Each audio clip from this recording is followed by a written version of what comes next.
Hey, Anthony. What's going on? Season 2, episode 1. Episode 1 of season 2, Lowe Expectations. Okay. And we don't know how much longer it's going to be Lowe Expectations because we are still working on a name change, which is coming. But right before we went live, I told you I don't want to discuss the newest name we came up with. Actually, Lauren came up with it, and I liked it. I tweaked it a little bit, but we're not going to discuss what it is. I don't like being told what to do. You said, let's just record, and then we'll talk about this later. You came in, you're a little chippy. You're a little chippy. Did you sleep? Did you get enough sleep? I got some sleep. Look at that. Black tea right there. I like how you're repping the Green Bay mug with me. I know. Well, I forgot to bring a mug. I brought slippers because my feet were cold last time I was in the studio. It's because I turned the heat down because I overheat down here and I start sweating. I heard Green Bay has a chance, dude. They do. I saw... Just like you have a chance, everybody has a chance to get shot by the police.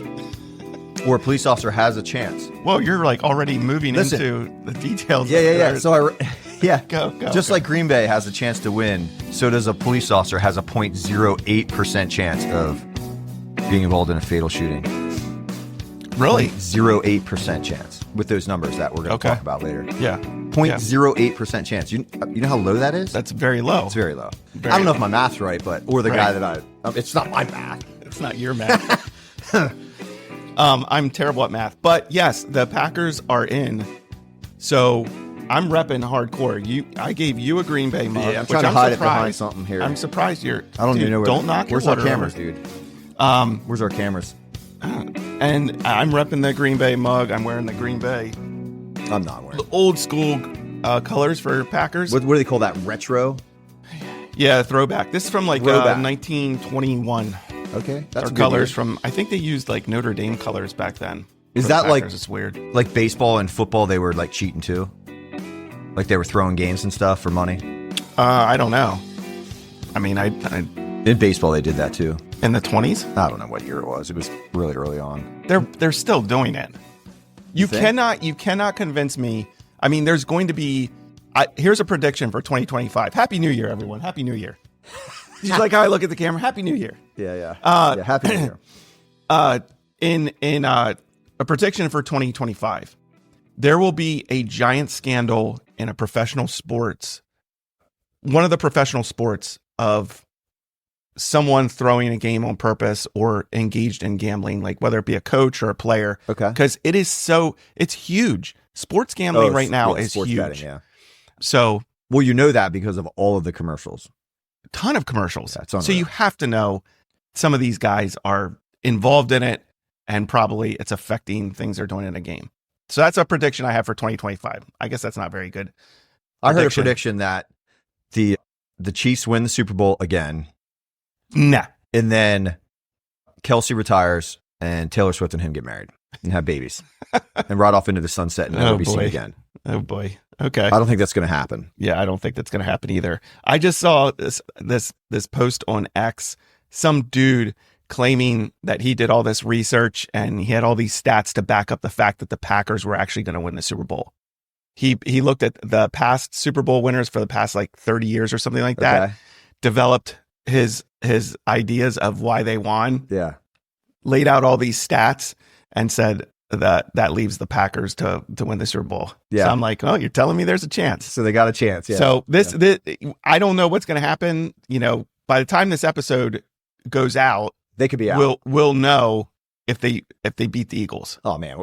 So we're talking about something that we don't even know what I'm repping them hard. All right. But last night, Lauren, what time's that game? That's a 4:30 game. Okay. On Sunday. So last night, Lauren and I had a date. She wore an Eagles sweatshirt and I wore a Green Bay sweatshirt. Oh, nice. So everyone thought we were having a domestic the entire time we were. Nice. Like, nice. Did you have a good time? Yeah, it was a great time. So, but yeah, so season 2, episode 1 of Lowe Expectations. This is our very first video episode. Gary's nervous. We did a patron-only video episode, and I felt like you were like very stoic. You were like sat like a statue the whole time. It seemed like you didn't think like you I was could on move. the stand, right? Like I was on the stand. Yeah, you were very like very. I think I'm always like that though, right? I don't move around a whole lot. No, not a whole lot. I just felt like you were You move around Very- enough for the both of us. So I do it's move a little around. bit distracting if both of us are like gesturing and Right. getting crazy. I guess. Yeah. Yes. So it's a new thing. So it might take me a while to open up to the idea and To get become vulnerable. comfortable. To get vulnerable. Well, I don't know about getting vulnerable, but moving around. Moving Yeah. around's not getting vulnerable. Well, I guess not. You got to open up, though. You got to open up. Don't just sit there and, See, I don't think you're a big fan of the video.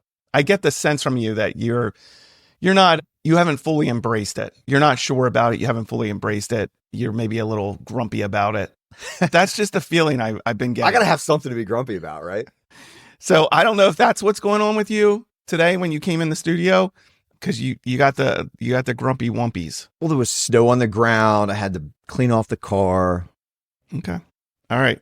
But yeah, so we'll see how it goes. We're going to continue to mess with our lighting. You know, if you watch us and you're like, the lighting is terrible, hit us up. Tell us how to fix it. Yeah, you shot me a text last night. You're like, wear a hat. Your head's glowing or something like that. And I was seriously considered wearing a hat. I brought a hat, but I don't want to put it on. I don't either, because I get so hot. So And then I don't know what hat to on do top. with these stupid things on my head. Yeah. Put a hat over top of it. Just stretch it out over Stretch top out, of it. yeah, I don't need that. No, we'll see how much glare we have off our domes here. Dude, look at my beard. It's beautiful. It's coming beautiful. in, man. It's kind of getting right here at my like mouth edges. Itchy, No, it's like growing down into your mouth. yeah. So I got to trim Well, it up trim a it. little bit. Trim it. Yeah, Trim it. it probably won't be on too much longer. I wish I still had mine. That no shave thing is only November, December. Yeah. And then I got to shave it off. I I don't wish have I that. could keep it January, February. I don't have that policy anymore. Yeah, you can. I can you grow a do it. beard. You can do it. And hopefully, I see you got your layers on. You're dressed like very nice. I just got a hoodie on. You're like, Dude, I had a date night last down. night too. This is the same shirt. Actually, it's the same outfit that I wore. You just pulled it off I the just- bedroom floor. Yeah, it was on the bedroom floor and I threw it back on Nice. and came over. Yeah. I like it. Thanks. I like it. So we'll see. We'll see if how much weight this adds to I know. us. I just don't want to look fat. And the other thing too is from the side. Yeah. Have you ever Cro-Magnon men, like ancient Okay. men, ancient Yeah, people? sure. So from the side, The cave dwellers, right? Right. Even though we have pyramids, we have all these fancy things. right? Okay. So they, I'm just throwing this out there. Like if you look up a picture of Cro-Magnon men, and maybe when I edit the video, I could throw a picture up on the screen. But from the side, I really got that look. Oh, you have it. Yeah, I have that look. And I feel like when I'm pictured from the side, it's like very distinct. I have like a monkey ape look to me from the side. Like literally, I think I look like a fish, right? Because we came from fish, right? We crawled out of the ocean and then we slowly progressed. Yeah. So you think you're at fish stage. I think I'm at fish stage. I'm at ape stage. Okay. So I feel like those scientists who believe in evolution, if they look at me from the side, they're like, see, Yeah. I'm telling you, we came from monkeys. But it's only in your face though, because your arms are too short to be like the Right, I'm ape not like- arms. You don't have the long arms. I'm not a knuckle dragger. Ugh. The old knuckle draggers. Yeah. But yeah, so we'll see how this all works out. So this will probably be our episodes will probably be a little bit shorter. I don't know. I mean, we have been trying to keep them in that hour and a half. 15 Yeah. hour and a half minute range, and we have been doing that. So yeah, I mean that's our plan, is not to have them any longer than that. So we'll see. Yeah. We'll see. But I feel like there's so much to talk about. We were off all December, Yeah. which was great. But there's so much going on. There's so much stuff that we could talk about. I did want to get out at the very top here an update on the Daniel Penny case. We talked about it on the patron only episode, not guilty on all charges. The latest on that case is Penny's now trying to get the civil lawsuit dismissed. Okay. So the deceased person's dad has now magically appeared on the scene, wanted Right. nothing to do with his son That's for right. years and years, but Yeah, now not the when he was a baby or Yeah. a child. Yeah. and we talked about this on the patron episode. Now that his son has died, he sees an opportunity to make money off his dead son, which is just evil. So Daniel Penny's trying to get that dismissed. I just got an update on Officer Marquette. Remember Officer Marquette, our friend and fellow police officer? He just a couple days ago, his attorney is filing a self-defense immunity hearing. So basically, Officer Marquette charged with murder for defending his life, the life of other officers, the life of the tow truck driver. His attorney, well, I'll just read this article from Fox 54. I literally just got this right before we got on the podcast here. Mac Bailey Marquette's attorneys filed a motion on Tuesday requesting an immunity hearing under Alabama's Stand Your Ground law. They argue that Marquette acted in self-defense during the shooting that occurred in Perkins' front yard while a vehicle was being repossessed. So that's the latest on that case. They're going to try to, they're going to try. That's probably a civil law, so it's probably not like police related. You know what I mean? Like it's immunity based on the fact that you can stand your ground, like our castle doctrine. Right. I have not dived into exactly where dove into, but I have not dove into. I could be wrong. I have not dove. You're right. All right. I'm with you, dude. Good job. That's why we're a team, buddy. We're a team. So that's we'll see what happens with that. That case is ongoing. We continue to follow that and support him because it's crazy that he's been charged with murder. It's crazy that he's facing civil litigation over it, but him and his attorney are fighting it. So can't wait till he gets all that back pay when he gets it reinstated. He will get back pay hopefully, because I do believe he'll be found not guilty. Yeah, or these cases will get dismissed. I mean, I can't. There's not much clearer case of self-defense. Yep. An officer, faced with a deadly threat, and again, people have gotten all tied up in peripheral things about the case, but in the moment when force was used, it was fully justified. Right. So, and the climate is changing, which is exciting. Yeah, for all law enforcement. Yeah.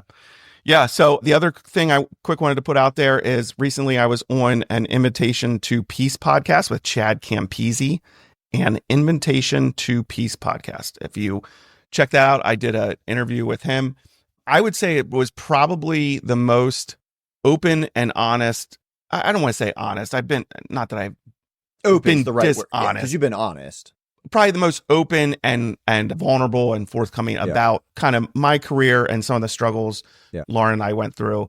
So that just got released last week. What's it called? An Invitation to Peace. To Peace, yeah, with Chad Campese, Campese. Okay, for his last name. Yeah, so if you want to hear Anthony's story. Yeah. So hopefully it's a help to people who listen to it, especially guys and gals in the first responder community. And hopefully it brought glory to God, because I was clear about how my faith in Jesus Christ really sustains me every day. So, and definitely sustained me during my career with Lancaster City. So, yeah. So speaking of Lancaster City, right before we got on, I saw this news update that the homicide rate in Lancaster City, our past employer, the past department we worked for, had the lowest homicide rate in the city, in Lancaster City, since 1983. Dude, that's great. Yeah, that is great. Why do you think that is? The implementation of social workers, I'm sure. What? You don't think that's true? No. Dude, why do you really think? It's cyclic. It's all. I think it's all it is. It's just cyclic. We have a great trauma center in Lancaster City. I think it's a tier 1 or something like that. Or it's like, I mean, basically they can bring you back to life very, very well.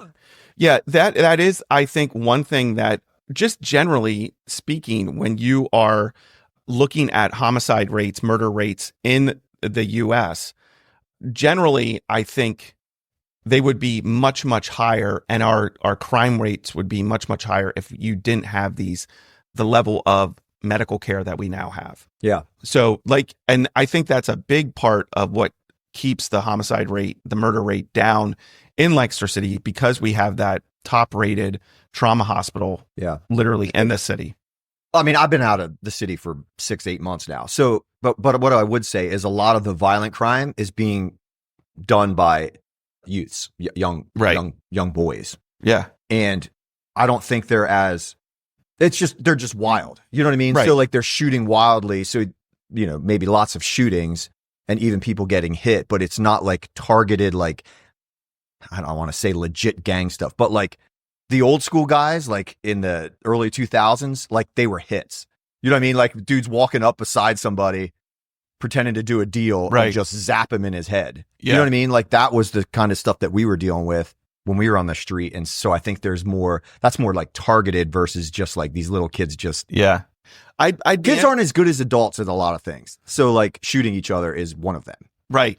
I mean, I think that's one of the alarming things, and we've talked about it on the podcast, is how young some of these kids are that are engaged in this level of violent crime. But I do think it would be interesting to do a deeper dive into that stat and look at, compared to 1983, how many people were shot in 1983 compared to this past year in 2024.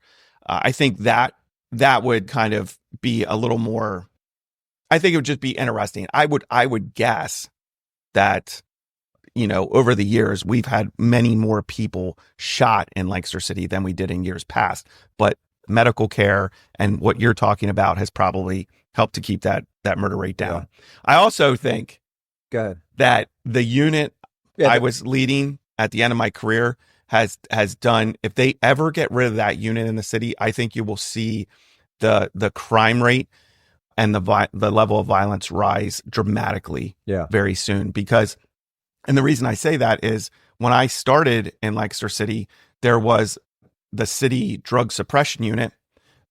For reasons unknown to me, my understanding is there were problems on that unit. So instead of dealing with the problems, they just disbanded it.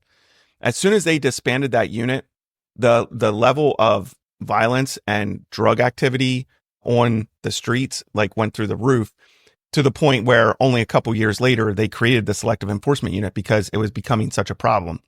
And what I saw over the years is that every year that unit, not just the years I was on it as an officer and then as a supervisor, but every year that unit did so much work dealing with that part of the community that is engaged in violence, because a lot of that is driven by the drug trade and everything like that. Right. So almost everything revolves around the drug game. Right. So I think that unit really drives the amount of shootings and murders down. Yeah, they're crushing guys. Yeah, crushing them. Constantly. Yep. So I think that's part of it. So yeah, that I thought that was cool. Lowest murder rate since, what did I say? Since 83. That's pretty good. So, but on the other side, oh boy, I'm gonna bring this up because you brought up the social workers. So that was a joke. I know it's just a joke. I know, but they're doing good work. Yeah, for sure. And I have nothing against social workers. You wouldn't know that by the way you talk about it. Your thing is social workers as part of a police department, as if it's like part of the mission, or if it's like it becomes the mission. I think it's a blind spot in law enforcement right now, where what is this doing to help the mission and push forward the mission of enforcing the law? Like, what is social workers being attached to police departments and responding to calls, and is that really helping the mission of the police department, or is it one of those things that slow drip where we're just kind of veering off what the police are really called to do? I think it's helpful. That's my you question. And I differ on this quite a bit, I think. Well, I'm not even saying I don't think it's helpful. I'm just saying, I think there's been this move in the social work direction that is slowly moving police departments off mission, where it's more about, resources and, getting homeless outreach and drug and alcohol outreach. And so there's these huge pushes in these police departments and huge amounts of money being spent on something that I don't think is the role of law enforcement. So I'm not saying it's not helping, and I'm not even saying it shouldn't be happening. I'm just saying I think there's this slow digression away from actually what the mission of law enforcement is, which is to enforce the law. We're not social workers. That's not our role in the community. And I see so many departments trying to make it our primary role in the community is to be social workers. That has a place and it has a part. And so maybe it is a good thing to have social workers, responding to calls and with the police. Maybe it is. I don't know. I think we've kind of just lost track of what our true mission is in law enforcement generally. I'm making an overgeneralization right now. Right. All right, tell us about this story. So the city, Lancaster City, released this Crime Watch article, news update, whatever. Says on January 7th, 2025, around 8:30 a.m., Lancaster City officers responded to a report of an individual experiencing a medical emergency on the first block of East Walnut Street. When officers arrived on the scene, they located an unconscious adult male. They immediately began life-saving efforts by utilizing an automated external defibrillator, an AED, but unfortunately, the individual could not be saved. The coroner was called to the scene. That's what they put out. Okay. Excuse me. Yeah. So a person died. A person died, and they released this. I'm not sure why they decided to release it. Like, people die all the time in jurisdictions. Like, and we don't. It was a medical thing. It wasn't. There was nothing suspicious about this death. Like there was no. But they put this out. So I'm not sure why the decision was to put out that a person died and the police were there. Yeah. Who cares? I think it was probably because of where it happened. It happened at a place that assists the homeless. Okay. And serves food to the homeless. So I think that's why they put it out. Okay. I think that's why they put it out. Or it happened. I shouldn't say it happened at that place. It happened like in that block, because I was looking at that block and I know a location there, and I believe that's probably why they put that out. So they put that out at 3:38 p.m. on January 8th. Okay. At 8:34 p.m. on the same day, so like about 6 hours later, 5 hours later, they put out an edit to this article, and it says, "We are aware some members of the public were present during this incident and understand some may have difficulty," they misspelled it, or processing what happened. "Our police social workers are available to assist those who may experience trauma from yesterday's incident. Walk-ins are available at the police station, or they can set an appointment on our website." This is what I'm talking about. Just hear me out. All right. If you would have said 50 years ago, if you would have presented to a chief 50 years ago, "Hey, we want to attach a social worker to your police department, and then we want to invite members of the public to come in to get counseling for trauma they experienced at a death scene you were at," the chief would have been like, "No, we're a police department. We're not offering counseling to the general public." I want to know what happened in those 5 hours from the original time this was put out to this edit was put out. What conversations were being had? Well, I think we're just learning to use the tools that the police department has to better the community. That's all I think it is. Like, I don't think there's a conspiracy and No, I'm not saying there's a conspiracy. I'm just saying, is this what a police department should be focused on? Should a police department be focused on? It's not the focus, though. This is a peripheral thing. It's not a focus. It's just another facet that they can do. So I think Lancaster is focused on going after the bad guys, Correct. Doing the things. I agree with you. And then there's something that's out of focus here in your peripheral vision. We got social workers. We can have them. They need some more work to do. So we'll give them some work to do. But is that a good financial decision to be pouring money into social work programs? So you're already police department. You're already paying them. They're already part of the budget. Right. Social workers are already part of the budget. So but that's what I'm asking. Give them work. Is that what a police department should be spending money on? Sure. So I guess they could have pointed them to the Y or some counseling service that's not free. Right. Maybe they could do that. And they're not getting sit down counseling sessions. It's going to be a short conversation. "Hey, I'm sorry that you saw that. Everything's going to be okay. Hey, here's a pamphlet for the Y, or here's a pamphlet for counseling services if you need more Correct. Help." And getting them to resources that can truly give them assistance and help them. I get that. But you're inviting a police station is supposed to be a secure area. Okay. So you already have members of the public coming in to make reports, pay bills, whatever. Check on the status of their person they haven't seen because they got warrants and whatever. Ask about someone who's been arrested or whatever. But now we're just inviting members of public into the police station to talk to social workers. So you're saying, why not just go to City Hall, or why not? Yeah, I guess why is everything being put on the shoulders of the police department? Why is the police department responsible for? Yeah, they're already taxed as in like they're already asked to do a lot of things. Like police officers are asked to do a lot. We're medical providers. We're, you know what I mean? Like we're all of those things.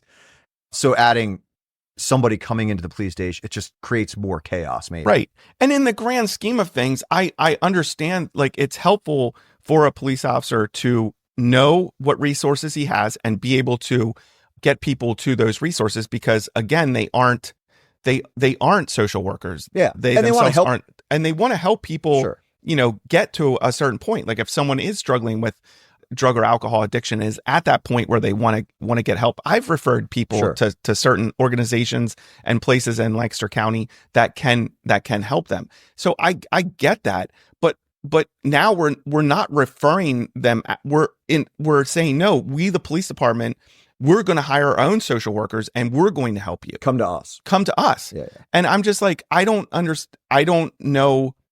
I think it just muddies the water of the mission for a police department, because, okay, are you a police department? Or are you doing social work? Like, and I think there just needs to be more separation.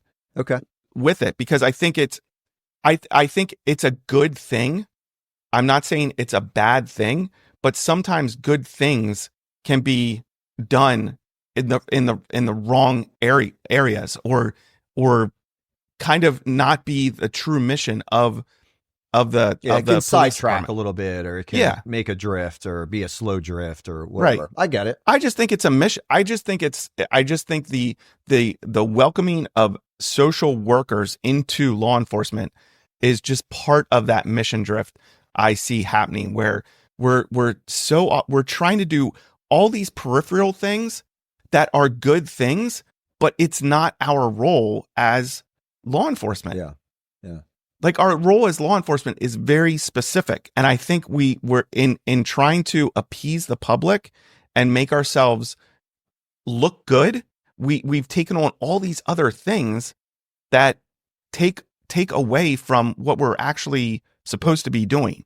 Yeah, it's not, they didn't ask like EMS personnel to take on social workers. I mean, that might be a better way, because those people are in crisis and need medical attention. Well, I think that's a perfect example. You don't have co-responding social workers with EMS or firefighters. Yeah.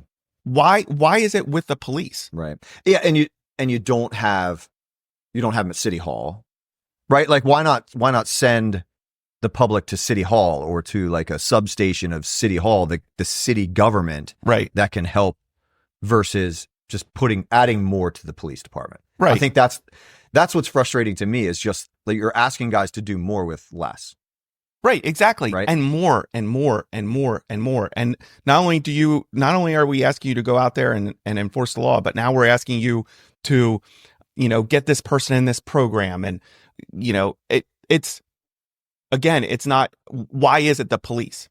Yeah. Why don't we have social workers responding with EMS? Right. They're responding to all kinds of things. They're responding to elderly people who need resources. They're responding to people who are in the throes of addiction. They're responding to people who are suicidal. Why is it the police are the ones that need to be all wrapped up in the social worker world? Right. Like, I guess I just don't understand that. And again, I think it's because generally right now there's just been mission drift in the field, and a desire to try to appease the public, because people aren't comfortable with police are here to enforce the law. Yes.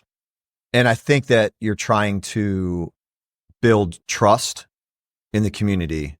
Like they're hoping that builds trust with the community, because the loud voices are like, we don't trust the cops. Right. So I think that's also another thing, right? Like let's do this together as a community. So this article about the death and then the edit, I'm just like, so why in this instance are we inviting the public into the police station for a peripheral counseling? Are we going to do this at every death scene now? Right. For all witnesses at every death scene? Like what? Maybe this one was unique just in that, like if this was like in a place where people are being in the shelter. Okay. And, there's lots of beds. So lots of people are around and they're seeing somebody die. Okay. That's a pretty big deal. Okay. So, but I'm not sure, like, why not do a critical incident stress debrief there? You know what I mean? Like, and we don't invite it to them. If social worker, go out there, you know what I mean? Go out there to the place and say, hey, I'm here for the next 4 hours after you get served lunch and we can talk. But we don't, and we don't offer it to the families of murder victims. But that's my thing. So we're offering it here. Is this now something the police department's going to offer at every death scene? And if like it is shooting scene, the family's all spun up. Right. So Everyone's social worker. Sure. Yeah. Like, is this something that's now going to be offered? Is this now police officers? Hey, every time you're at a death scene, take note of who's there, witnesses, and then, refer them to the social worker, on a report. And then we're going to reach out to them one-on-one and talk to them. Again, like if that's something we're going to do, it's taking away from the mission of the police department. Yeah. That should not be the mission. I get it. Like, those people need counseling. They need help. They're traumatized, but I don't know that that's the role of the police department. I don't think that's the role of the police department. I think that's mainly what it comes down to. A good thing, social worker, being able to connect people to social workers, good thing. I just don't know how much of a role the police department should have in that. Yeah. So I don't know. Yeah. Hey, friends. Yeah. And if you have thoughts, shoot us a comment. Yeah. So we'll see. Hey, so this goes out on YouTube, right? Yeah. So you got to subscribe, you got to like, you got to make a comment. Like, that's all we're asking, right? Like, that's what sure. Like, that messes with the algorithm. You even give us a bad state comment. Like, hey, you guys are idiots. Social workers are great. Like, that's perfect. Like, whatever. It doesn't, like, this is the I have nothing. I just want to say, I don't have anything against social workers. No, I know you don't. I just don't know. I'm just trying to figure out if they should be attached to law enforcement. I'm with you. That's why I'm saying, like, we can boost the pot. It's the first one on YouTube here. It's the first one on YouTube. Yeah. And you've just crushed an entire, like, sector of people that are now in law enforcement, even though you don't like it. No, I think part of the problem too is there's a lot of people who are trying to get into law enforcement who believe it is social work. Yeah. And then they get in and they're like, oh, wait a second. This isn't social work. I actually have to chase this bad guy, or I actually have to fight this guy. And I can't, my words aren't going to get this person to do what I want them to do. So now I have to fight with them. I didn't sign up for this. Right. Which is wild to me. Yeah.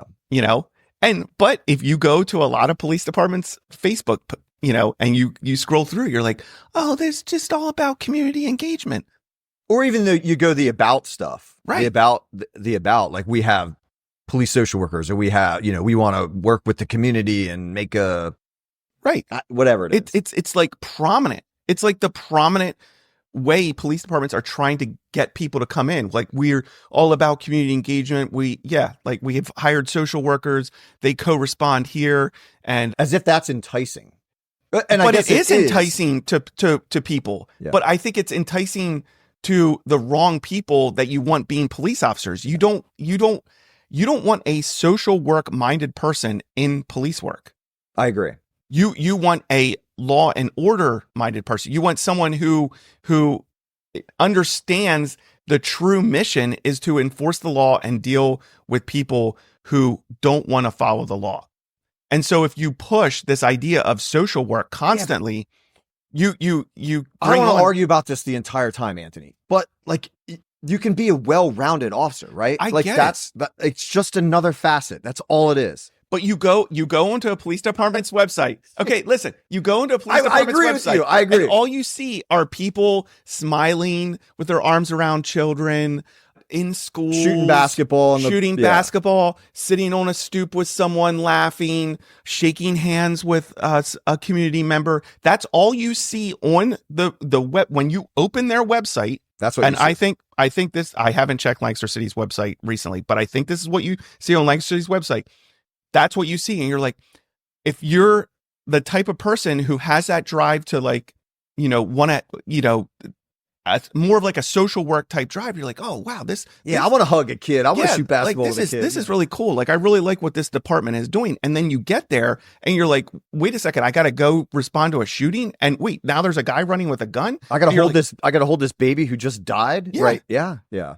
I got to respond to a suicide with someone hanging in their basement. I got to pull out this guy who's burning in a car, right? All of these things, yeah. From an accident, like all the things. Yeah. Wait, this guy tried to punch me in the face. Like I just got spit on. I got to put my finger in this hole that doesn't belong in this guy because he just got shot. Yeah. I got to put a tourniquet on this guy. Yeah. And that isn't pictured. Or this guy's going to talk meanly to me because I asked him not to sit on this stoop because it's posted no trespassing. Right. Yeah. And you're going to get a different feel to if you put up like pictures of cops actually doing law enforcement on your website, you're going to draw different type of person is going to be drawn to that. Like, oh, I want to do that. That looks exciting. Yeah. You got to be athletic to do that. You got to be in good shape. You got to be able to show some like, cop jumping a fence. You know what I mean? Or, I'm just like, you're showing a bunch of pictures of really what is not our mission. Right. Or it isn't even what actually happens. Right. On a shift. Yeah. Yeah. My mission is not to go out and see how many, kids I can get pictures with. That's not my mission. Oh my word. It does drive me nuts. And I could see that. So I'm not, that article that I just read is not a bad thing, but I think it just points to a broader problem. Yeah, it was a jumping point to talk about. Yeah, it points to a broader problem I see in law enforcement, and every time I grab my cup, you grab yours. You know what it's called? It's called mirroring. You know that, right? Yeah. Like, that we're interviewing each other, but like trying to open you up. I mirror everything you do. It's freaking except I'm kind of arguing with you, so kind of. We're saying the same thing. I'm just trying to soften it a little bit because sometimes you're a little aggressive. Okay, here's a crazy story for you. Right. In 2021, I just saw this. Okay. A guy was missing food. Like he kept noticing food was disappearing from his apartment in New York. I think it was New York. Okay. Okay. So he accused his girlfriend of taking food while he was sleeping, like eating, like stealing food. I think they lived together or something. But he was like, this food keeps disappearing. You and I are the only two in here. What are you doing? Like eating in the How middle long of the was night? this going on? I think it was like a couple weeks. Okay. So he sets up a camera. All right. The camera captures. When I read this story, I was like, this is not true. But I looked into it and it's like a true story. He sets up a camera. Here, a homeless woman, a houseless woman. Unsheltered. An unsheltered woman. Okay. A woman in need of police social workers. Yeah. Somehow broke into this apartment when he wasn't there, gained access to a cupboard that was up high, up in his kitchen, was living in this cupboard for like 2 weeks, just living in it, just staying in it. And at night when they went to bed, he got video of her like crawling out of the cupboard, down onto the kitchen floor, opening the refrigerator door, taking food, watching TV. Like, so she like learned his schedule. Yeah. And when he was not there, she would come out of the cupboard. Or when he was sleeping. Yeah. Yeah. That is awesome. I was just like, that's crazy. What'd they charge her with? I don't know. I didn't look into it that far, what they charge her with. I think funny. Like burglary, trespassing, whatever. But do you know, was it like a typical apartment or was this like a rich apartment? I have no idea. You're asking me. I didn't. That's funny though. That's funny. Living in a cupboard. Yeah. Have you ever cleared your house? Yeah. Have you ever gotten to your house and seen something wonky and cleared the whole thing? Dude, I dropped a kid off for basketball one time. This was actually pretty recent. I dropped the kid off. I knew that the family wasn't going to be there. He was like 12, 13, whatever. So like he was only going to be home by himself for a little bit. Yeah. So I pull into their driveway and the garage door's open. Uh-oh. And I go, hey man, is your garage door normally open? He looked at me kind of like nervous. Right. He's like, no. I go, nobody's home, right? He's like, yeah, nobody's home. I go, do you want me to check your house? And he goes, yes, please. So I literally am in my friend's house. I mean, I know them pretty well, right. But I've literally never been in their house. I've just dropped the kid off a bunch of times. Okay. Right? So I literally go in, I pull my gun and I'm literally checking the house. I cleared the entire house. Right. And so then I text the parents. I'm like, hey, this is a little bit awkward. I got I dropped her off your kid and whatever. I told them the story. I'm sorry I went through your whole house. And they just, every time I see them, they're like, oh, I can't believe you saw my bedroom and this and that. I'm like they were embarrassed by that. A little bit embarrassed, but they were thankful. Right. Yeah. Yeah. It was fun. I mean, it is. I've cleared our house. I've cleared my mom's house. Yeah. I've never looked into my cupboards. Well, that's what I was going to say. Like you couldn't fit in my cupboards. Like I don't have a. You could fit in some of your cupboards. I've been in your house. No, you couldn't. All right. Next time I'm at your house, I'm going to pull everything out of your cupboards. I'm going to get up in there. Well, yeah, but if you pull them out, then I'm going to know you're in there because it's full of stuff. I'm just saying you should check cupboards and dryers and wash machines. Yeah. Check those. Check the crawl spaces. If you're going to clear a house, check everything. So yeah. One of my, I remember finding that, I think he was wanted. I think we were in the house because we're looking for a wanted guy. I had like a felony drug warrant or something. And there was those crawl spaces that go the length of like attic rooms in the city houses where we get up there and we're pretty sure he's in there. And yeah, you just pop that door open, throw a little pepper spray in there. Let it breathe. Let it breathe for a little bit.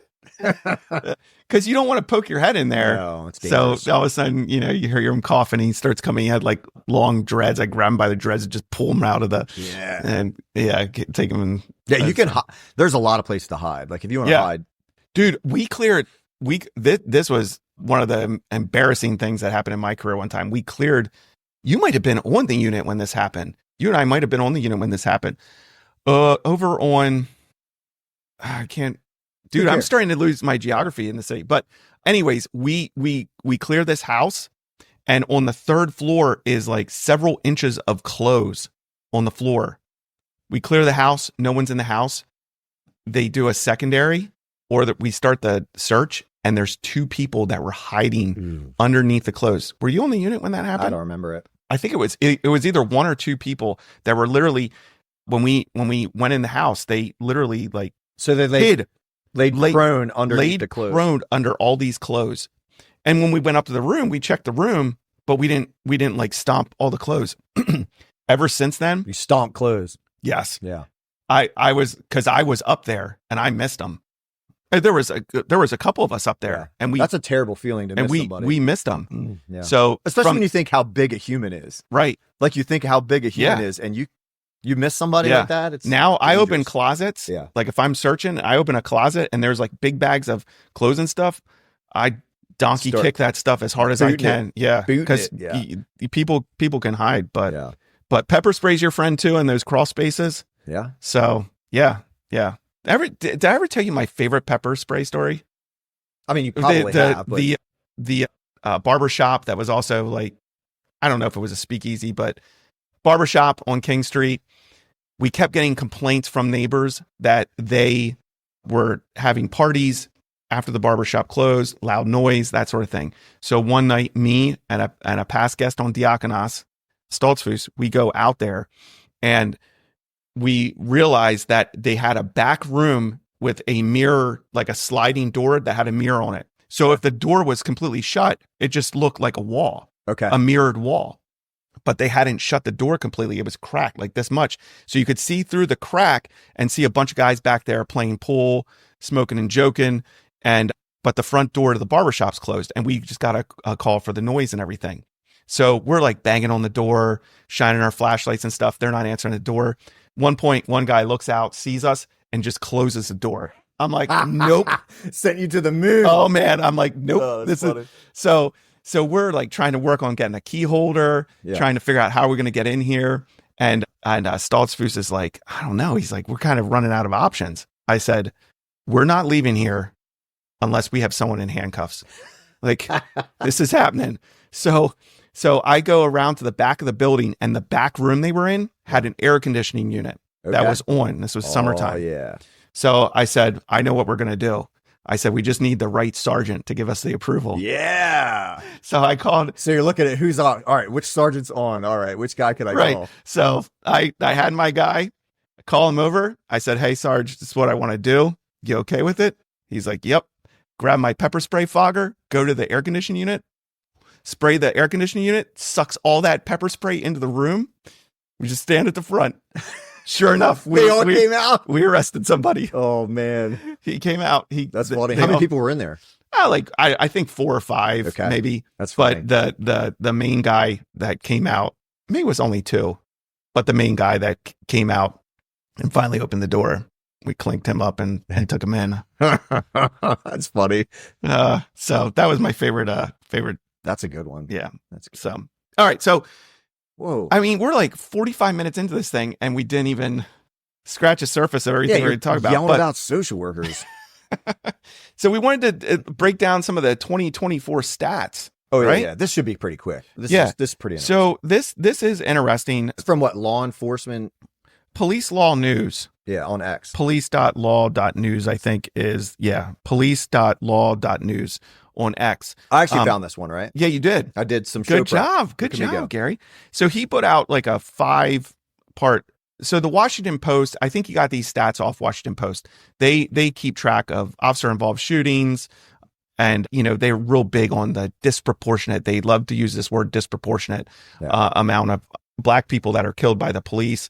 So we're going to talk about that a little bit. But he put out 1,133 people were fatally shot by police officers in 2024.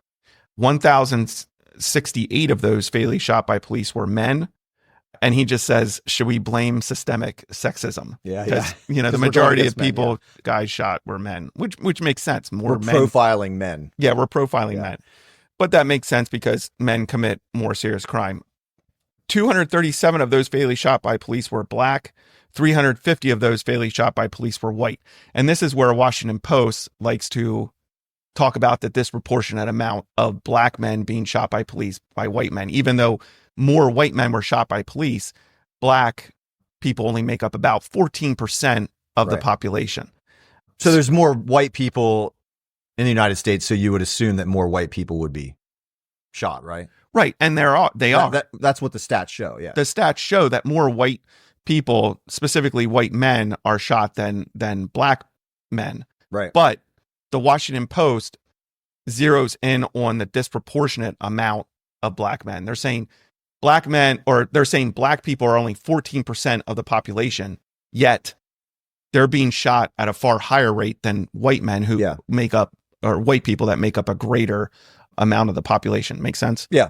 So they always want to hit on that. The thing that the Washington Post doesn't hit on, and I think, to have an honest conversation about this, you have to look at, if you want to say the amount of Black people shot by the police is disproportionate, you have to look at the crime rates in the same community. You can't just throw that stat out there. And these are nationwide stats versus like individual communities. That's correct. That's also a very difficult part of these kind of stats. I think it's super hard because every community is different. Right. Every community is different, but yeah, they're nationwide. Right. They're nationwide stats. So Washington Post harps on this. Generally Black people make up 14% of the population. And we know that most of, the most people being shot by the police are men. So you can even bring that percentage down. You could say 8% of the Black population is made up of men. So you're even narrowing that amount of people even down even further. And then you could even narrow it down even further because most of the crime committed by men is ages 18 to 39, I think they say. So that number keeps shrinking. Right. And Washington Post says, well, so you're telling me, 7% of the population is being, was shot by police this many times. Well, that's disproportionate. But you also have to look at the crime rate. Like you can't just pull that out, that stat out and just rely on that. You also have to look at the crime rate. Well, when you look at the crime rates, now you have roughly 8% of the population is committing over half of the murders in the country. Roughly 8% of the population is committing the majority, over half of the robberies in the country. Okay, those two stats. And then if you look at the other crimes, you have 8% of the population is committing a disproportionate amount of other crimes. They only make up 8%. Again, we're narrowing that down for men 18 to 39. Yeah. So you have to look at those stats as well. And that's an uncomfortable conversation for two white dudes to have. For sure. but it's a stat that you have to look at, and you have to say. And I always look at stats. You can do anything with stats. Like if you just like change the parameters and you can manipulate things, I think. Well, you can. I don't know that you can't manipulate stats. You can pick and choose what stats you want. Sure, yeah. But I don't. A stat is a stat. Like, right. But you're right. You can take certain stats and use them to promote your idea or agenda. But a stat's a stat. So yes, proportionally, more black men are being shot than white men based on population amounts. But proportionally, more black men are committing more crime than white men. Right.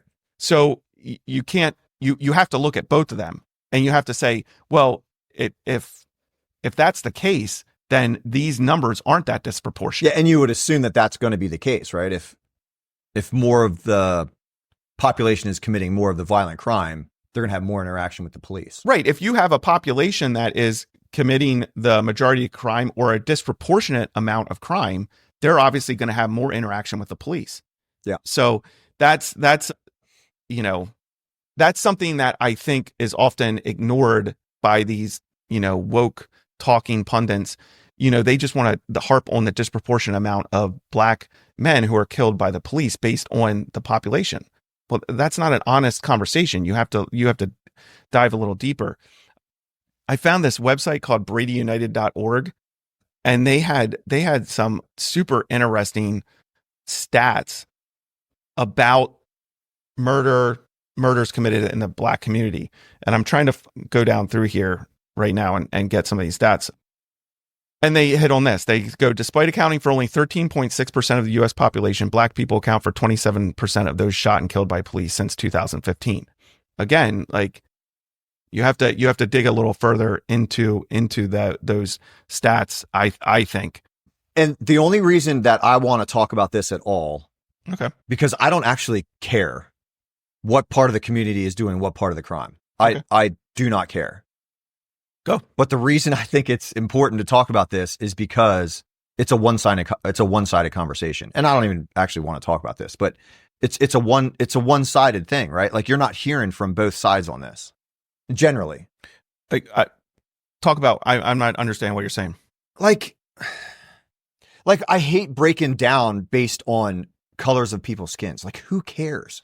Like I guess there's people that care, and the people that care, it doesn't mean anything to me. I guess it's just hard for me to talk about this because I don't necessarily care. Like when you're breaking it down, well, okay, is it rural dwelling people or is it people in the cities? Is it this kind of people? Like they're just the criminals are being shot by the police. That's what this is showing.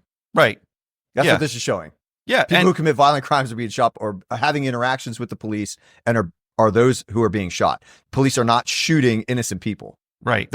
I think that's the point the only thing that I cared about. Right. Yeah. Yeah. I mean, it's a content of character issue. Yes. It has nothing to do with the color of your skin. Right. And my humble, stupid opinion, right. And it doesn't, but that's what I'm saying. Like the Washington Post pushes this idea that it does. Which is why it's nice to be able to push back a little bit. Right. And so this website, bradyunited.org, like they say at the top. Who are they? Because like I have no idea. It makes me nervous that I'm just citing the website. I don't know much about this website. I just found this website through some of the research I was doing. And right at the top, they have gun violence as a racial justice issue. I'm like, well, that's ridiculous. Like guns aren't racist. Right. And if it's a racial, I don't even know what that means. Gun violence is a racial justice issue. And then they lay out this case of why they believe it's a racial justice issue, coming constantly back to the fact that black people only make up 14% of the population, but are being killed at a higher rate by gun violence. And I'm like, okay, so I still don't understand why that's a racial thing. Yeah. It seems like it's a content of character thing. Like what's happening in these communities to cause that to happen? We have to have an honest conversation and be like, why is that? Why is there more gun violence in a black community than a white community? Like it's not a racial thing. Like, yeah, and that's not something like we're cops. Like that's not our thing. Right. And the other thing about this is that the majority of the victims of this gun violence are also Black. Yeah. Which makes sense because communities generally live together. Right. Like, and that's just how it is. So the majority of your suspects committing gun violence are Black, but they're doing it against other Black people, like the majority. Yeah. So despite accounting for only 14, this is from this website, despite accounting for only 14% of the U.S. population, Black people account for 60% of those killed by firearm homicide each year. I mean, that's insane. Yeah.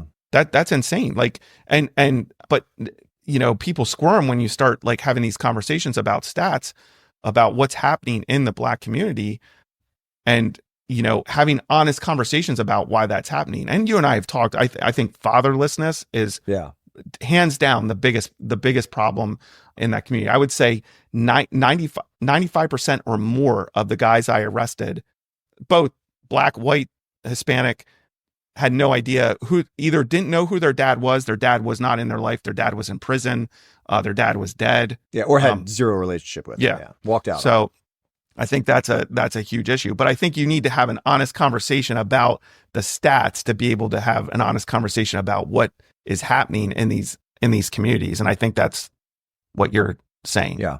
So, what were the other things that guy said on that tweet? Because I thought the rest of it was good too. Yeah. So he mentioned like the numbers. Mm-hmm. And then what else did he say? He said 200. Oh, I already read that. 788 of those fatally shot by police were under the age of 45. 984 of those fatally shot by police were armed with a gun, which 86%, almost 87% of those fatally shot by police were armed with a gun. Yeah. I mean, those are all just like, there's nothing getting around that. Those are all justified. Even the knives one. Right. I don't think he put that in there, but. Well, and the Washington Post said 9 unarmed Black men were fatally shot by police. Police Law News says in 4 cases, the suspect attempted to or was successful in disarming the officer. Which makes him armed. Right. But okay. In one case, the suspect attacked the officer with a knife. So out of those 9, 5 are, And the other 4, so the other 4 of those 9 where Washington Post says they are unarmed, like you could have a guy bouncing an officer's head off the sidewalk. Right. Washington Post will say that guy's unarmed. Right. So just because. So we don't know we don't know about 4 of them. We don't know about 4 of them, like what the details of those were. Right. Okay. Washington Post calls someone armed with a knife unarmed. Right. In some of their stats. So just because you hear unarmed, which the press loves to push at, unarmed, he was unarmed, right. Doesn't mean an officer is not justified in shooting and or killing. That's pretty good year. Yeah. I mean, that's generally the average. Generally, on average, the police shoot and kill right around 1,000 to 1,200 people a year. That's generally been the stat for the last several. You would think that would be a lot higher, but that's very low. Right. And considering the number of police interactions with individuals. Yeah. I wanted to look up how many generally in a year, how many million interactions the police have. It's millions. Yeah. And I forget. I wish I would have looked that up. It's a huge amount of interactions that the police generally have every year.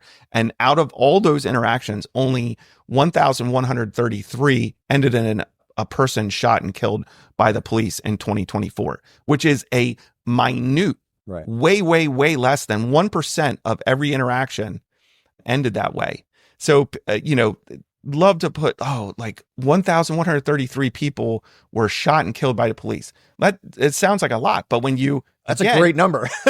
Again, you push that stat out, but if you don't dig deeper into that stat and be like, okay, well, how many people did the police interact with in 2024? Yeah. Well, now all of a sudden that's like less than 1%. It's like 0.000 something percent of police interactions result in resulting fatal shooting. A fatal shooting. So you have to kind of like break down the stats a little more than what our press generally likes to break them down. Yeah. And to get to the bottom of it. Right. On the other side of things, you good? You good on time? Yeah. On the other side of things, I wanted to quick talk about officers killed in the line of duty. Shoot, I lost my page. Bro. I lost the FOP put out stats for the officers shot and killed in 2024. And so I wanted to take a look at that as well. Find it. I'm getting there. I'm getting there. See, this is a great thing about video. So I didn't see this number, so I'm looking forward to this. Are you? Are you looking forward to it? Yeah. I mean, I guess I'm not excited about it, but like, yeah, no, I understand. It's not something to be excited about, but yeah. So those numbers that we were just talking about, that is just like harped. Our press harps on that. Oh, this guy was shot by the police. What isn't seen in our mainstream media very much is when an officer is killed in the line of duty. I don't think there's near enough reporting on officers killed in the line of duty. In 2024, 342 officers were shot in the line of duty. 50 were killed by gunfire. A total of, I'm trying to find the amount of officers, the total amount of officers killed. But yeah, so 342 officers were shot in the line of duty. 50 were killed by gunfire during 2024.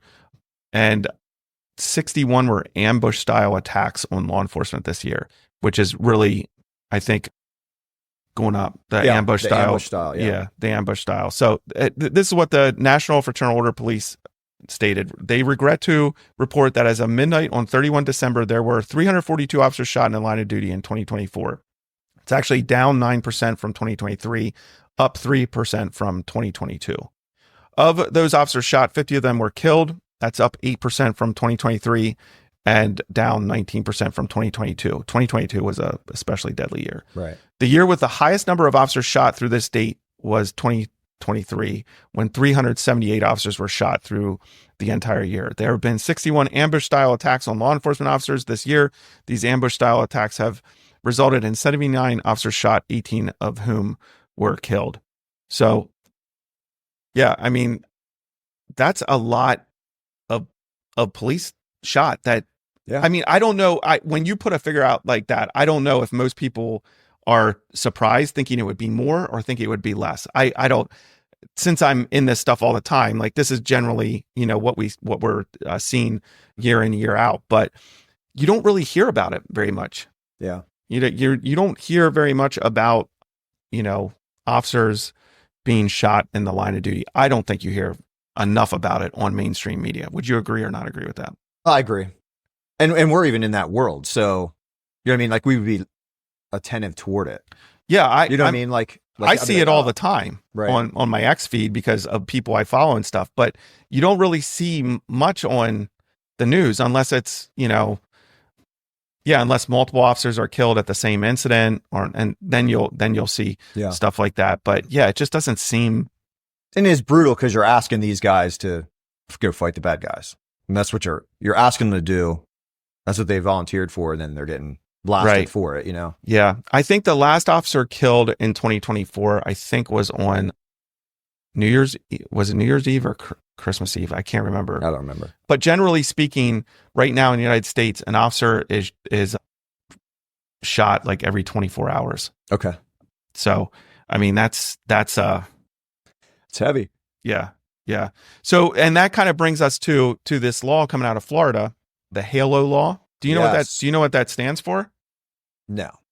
I mean, so HALO, high altitude, low opening. That's jumping out of plane stuff there, dude. Right.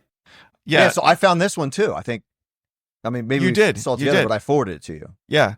Yeah. I was right. A cop is shot every 24 hours in this country. Dude, Florida seems like a great place to work.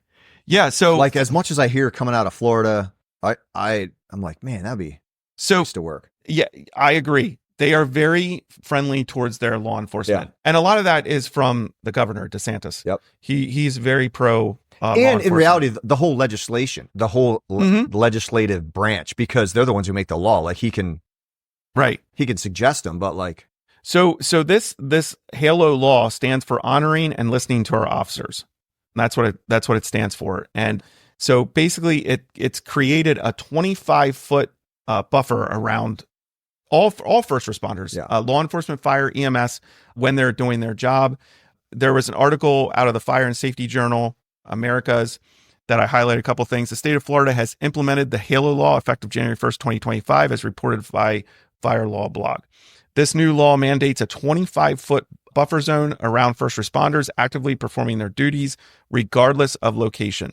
The law protects law enforcement officers, firefighters, and emergency medical personnel. Under the HALO law, individuals who ignore verbal requests to back away and intentionally impede, threaten, or harass first responders can face criminal charges. Violations are classified as second-degree misdemeanors that are punishable under Florida statutes. What do you think? Good law? Love it. Yeah. Why? It just creates space, right? It lets the officer do their job. And it also actually gives some teeth to the officer saying back up. Yes. You know what I mean? Because police officers have always been able to say back up, but that doesn't mean there was any teeth to make someone back up. Right. It was the old back up. If you don't back up, I'm going to arrest you for disorderly conduct in Pennsylvania. Right. Because you're impeding the investigation. Or obstruction, depending on what they're doing. I think it's good law. Yeah.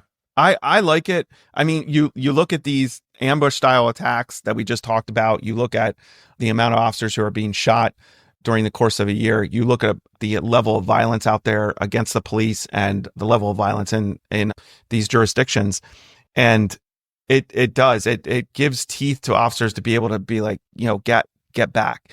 And here's the thing, during the course of your duties, I mean, just imagine doing your job. If you're not in law enforcement, just imagine doing your job and someone wants to be in your space.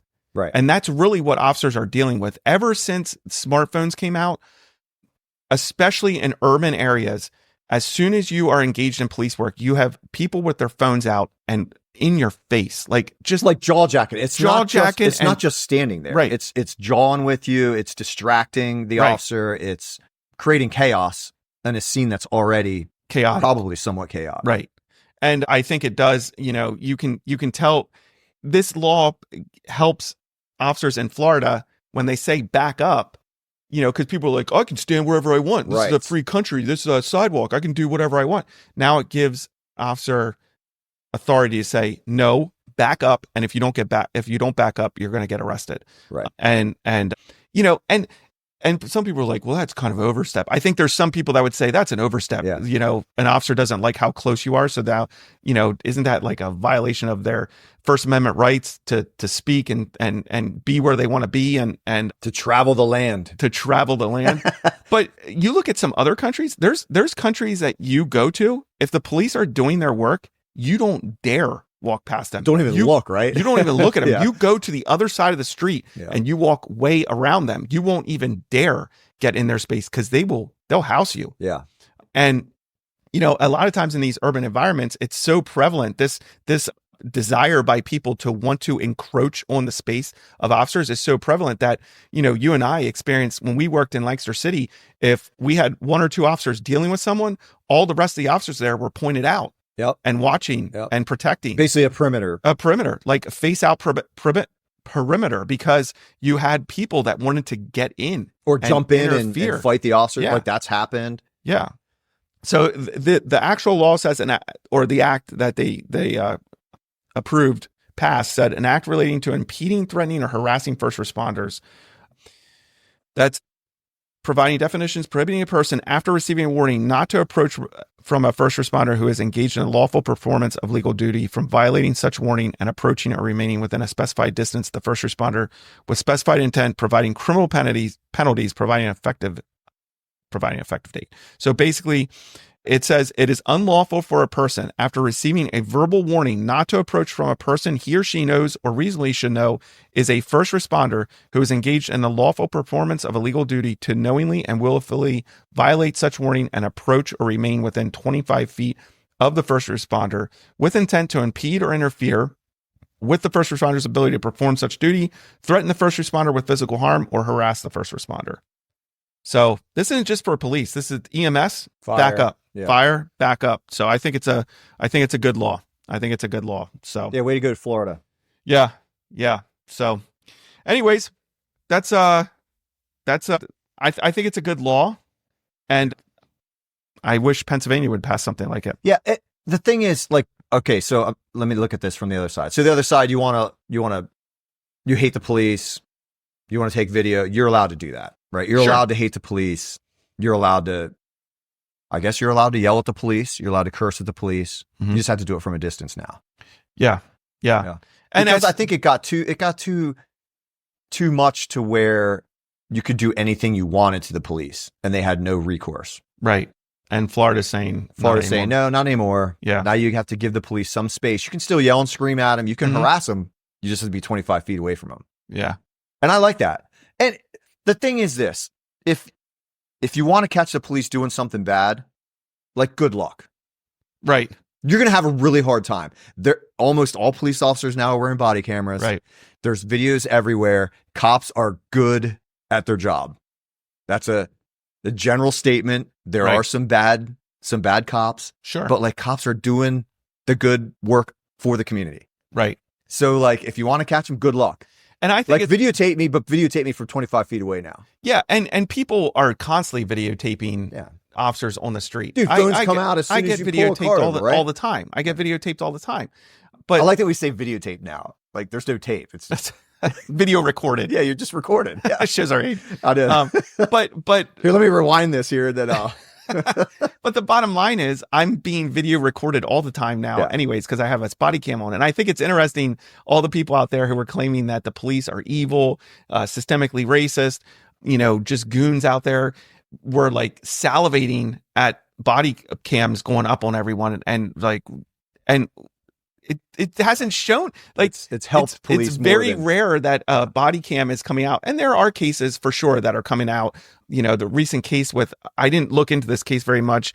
I think it was an inmate in, I can't remember what state, that was beaten and ended up dying. That came out. I just saw body cam of 2 officers, again, in a jurisdiction I can't recall, who got a call for a death investigation or something. And they get there and the guy's still alive, and they left and joked about it because it was the end of their tour of duty. And they were about to go home, and they're like, we'll just let the other guys handle it. And they left, and they didn't help this guy. So there are, there's bad cops out there. And thankfully that's being brought to light. Right. Yeah. But what I'm saying is, like, there was this idea that when body cams got put on police officers, there was going to be like a huge amount of video out there of officers doing the wrong thing and not performing their duties with honor and courage. And that's just not the case. Yeah. And honestly, body cams, I think, have done the exact opposite of what those who hate the police wanted. It's shown like, hey, these guys are actually putting up with an extreme amount of abuse. Right. Nobody else gets that abuse. Like, nobody. Every single thing they do, they're putting up with an extreme amount of abuse, and they're actually handling it pretty well. So what wasn't handled well is this rapper, the last thing. So this rapper, his What's name this guy's name? OG Too Low. Should I know him? Is he popular? I don't think so. I have no idea. He's probably more popular now. Yeah, he's real popular now. But he was on this podcast called One-on-One with Mike D podcast, and I'll put a link to this video in the show notes. I'll put a link to the podcast I was on in the show notes as well for people. I always put a bunch of links in there. But this rapper's on the show, and watching the video, it looks like he's drinking alcohol. And it looks like he might have been smoking weed too. At one point, it looks like he might be holding a blunt. You can't tell if it's just a cigar. But his mannerisms, as someone who has done law enforcement for a very long time, watching this rapper on this podcast, he looks extremely high and or drunk. Like, he's like slurring his words. Like, he is like out of his mind. He had a gun, like not in a holster, in his just right pocket. In his pocket, in his right pocket. Yeah. Tight jeans.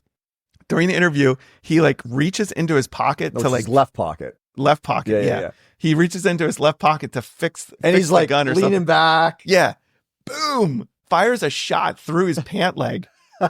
And the look on his face, you've never seen someone get sober so fast. He's like, yeah, it's super funny. And the host is like, who got shot? Somebody got shot? Who got shot? Yeah. He's like, who shot? He goes, who shot who? Who shot who? Like, it's just another day in the office. Dude, it's super funny. He's like, somebody got shot, and they're just kind of looking around, and who shot who? And the host is like rubbing his legs nervously, looking around. And he's like, who shot who? Yeah, like, it's just he's And this rapper, he's like sitting like a stone. He has like this wild look on his face, completely sober. Was he injured? It's hilarious. No, I don't. I mean, other than like I think minor injury, like a burn. Like I think he got. And then they just carried on with the interview like nothing happened. Yeah, that's so funny. And of course, this went viral. So he's probably popular now. Hey, no press is bad press, right? Dude, put a gun in a holster, man. Yeah, put a gun in a holster. I don't understand. Do you think about when you carry your gun like off duty? Do you think like, man, I often think, man, I don't want to shoot myself, because like it's always in a holster, right? My gun's always in a holster, right? But like, there's always that thought, like accident discharge. Yeah. Like, especially because I carry different ways, and I'm like, man, I don't want to shoot myself there. Or if I'm sitting down and I'm like moving around a little bit, I don't think about that. I don't really think about accidental discharge. Sometimes I do think about it sometimes. I think sometimes I marvel at the fact of how comfortable I am with a gun, and like I'm taking it off, I'm setting it down. Yeah. And sometimes I'm like, I feel like I'm a little too lax. Like I'm just, because I'm so comfortable with it. It's just something I put on, I take off, and I don't really, I'm like, am I really paying attention to doing this safely? Like, cause you're just like, cause it's like your keys, basically. It's literally taking your keys and throwing them in a. So you're like, And so sometimes I think about that. Like I should probably put more thought into what I'm doing here, my actions as I almost always tell myself this gun's loaded. I literally say that. That's like, good. I say it out loud. So like, as I pull it from from my safe, I'm like, this gun's loaded. As I put it on both my duty gun, my off duty guns, like I'll grab them. This gun's loaded. And like, I was concerned that my MOS, is that what it's called? Yeah. RMR, like your red dot. The red dot. Yeah. I'm not a gun guy. I carry a gun, but like whatever. So the red dot, I was like, man, is this thing working? So like in the holster, I pull it out and it's still in the holster, and I'm looking for the red light and I can't find it. I'm like, what in the world? So like I unload my gun. I'm like, and then I literally say, this gun's unloaded. Like I say it out loud. This gun's unloaded. Yeah. Good on you. And then I was messing with it and it was fine. I don't know what. You couldn't find it. It was fine. Everything was fine. So then I loaded it back up and I'm like, this gun's loaded. I do it almost all of the That's time. really good. I should probably say it out loud because it's audible and you're saying it, you're thinking about it, and you hear it. Right. Yeah. But I do that almost every time I put my gun on. No, that's good, because we all know officers who had accidental discharges. That's brutal. It's scary. Yeah. I mean, dude, I've been carrying a gun for 23 years. Right. Or more. Yeah. And I've never had an accidental discharge. Yeah. I've never had like an snap moment, like none. Yeah. Yeah. Me too. Thank God. And but sometimes I'm too that way. Yeah. Yeah. Sometimes I feel like I'm too comfortable around guns. Like, but don't put a gun in your pants pocket. Like, come on, man. Unless you're not going to have one in the pipe, which is super dumb anyway. But like, that's super dumb. That's super funny though. Yeah. Yeah. Who shot who? I had a call one time where a guy, had a holster on, and he was going someplace and he wanted to move the gun from his side to his back. Yeah. And he, when he did that, he accidentally shot himself in the butt cheek, and it came out as a shooting at a very populated area. And I was like, and dispatch was like, they gave it out as a shooting at a very populated area. I was like, all right, here we go. And then they gave the details of, a subject shot himself in the parking lot or whatever. I'm like, so is this like a suicide, like attempt, or an actual suicide? So I'm going there, and then dispatch asked me, do you want me to notify other units? I said, no. I didn't. I was like, if you put out over the radio that there was a shooting at this location, I'm going to have people from all over the county. And I was like, based on the new details, I'll handle this. I'll figure this out myself. I handle That's it. Funny. Dude, I heard a story of like tactical guys hitting a house, and they're all stacked up, and like there's like a scuffle, or they're like moving bad guys like past the stack. And somebody in the middle of the stack, something got grabbed up on their gear, and it was a accidental discharge. So they fired, and it went straight down into the sidewalk from an AR. Wow. So like it got picked up on his gear. Yeah. It wasn't unsafe. Yeah. Somehow it got off safe, and then the trigger gets pulled. Like, dude, that's so scary. Yeah. But thankfully nobody got hurt. Nobody got hurt. Right. And apparently the guys are like, what just happened? Right. Because you're not expecting it. I was on a scene of an accidental discharge one time. Really? Yeah. And we had a suspicious vehicle in the parking garage that got called in by an officer who had just got off duty, said, hey, there's this van driving around in the parking garage. And I think around that time we were getting like motorcycle thefts and stuff. So, and that's what these guys were doing. They were basically stealing motorcycles and putting them in a van so you couldn't see them. It was like a smart idea. So we parked our cruisers and blocked the exits. Yeah. And walked in to the parking garage. And me and my partner, he goes back, he goes to the driver, and I start going back. I think I was going back around the van because we got him to stop there in the parking garage. And as I'm going back behind the van, I see the reverse lights flash and I yell, he's going to run. And sure enough, they take off, go out, slam into the gate. In the van, they take off. So me and my partner on foot take off. They go flying out of the parking garage, slam into the gate. They might have hit a cruiser too that was parked there. I don't remember. And so all of us are like now running out of the parking garage. There's like 4 or 5 officers there now.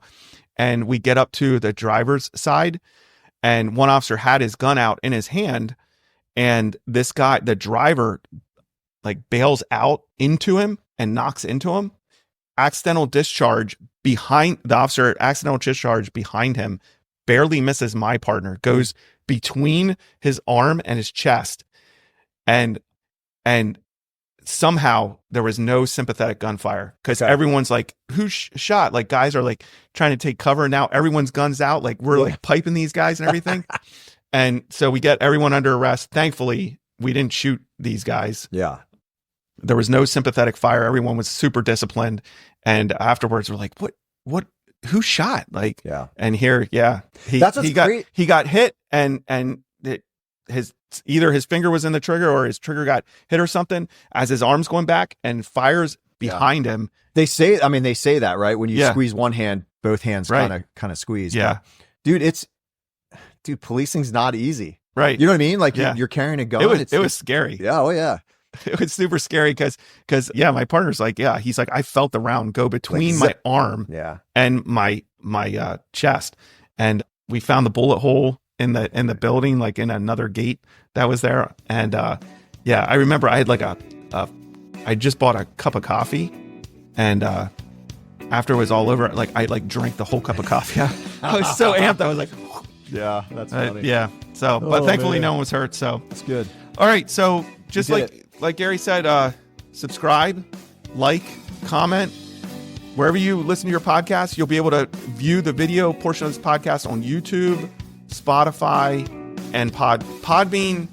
Only patrons can view it on Podbean. Okay. I'm not going to get into all the details. But if you're a patron, you can watch it on Podbean. Otherwise, out to the public on YouTube and Spotify. And of course, audio, it's everywhere it's always been. Audio, wherever you listen to your podcast. Are there other buttons to push on YouTube? Is there like a bell button that you like something? I don't know. I don't know anything about it. Dude, I am... We don't know what we're doing, Gary. Dude, comment. Again, we don't know what we're doing. It's not that hard. We don't know what we're doing. But just and let us know. Give us feedback if you feel like the lighting's terrible or whatever. So call Gary, complain to Gary. Don't complain to me. If you complain to me, I'm just going to shut you down. Whoa. Wow. Out. All right, man. Are you yawning?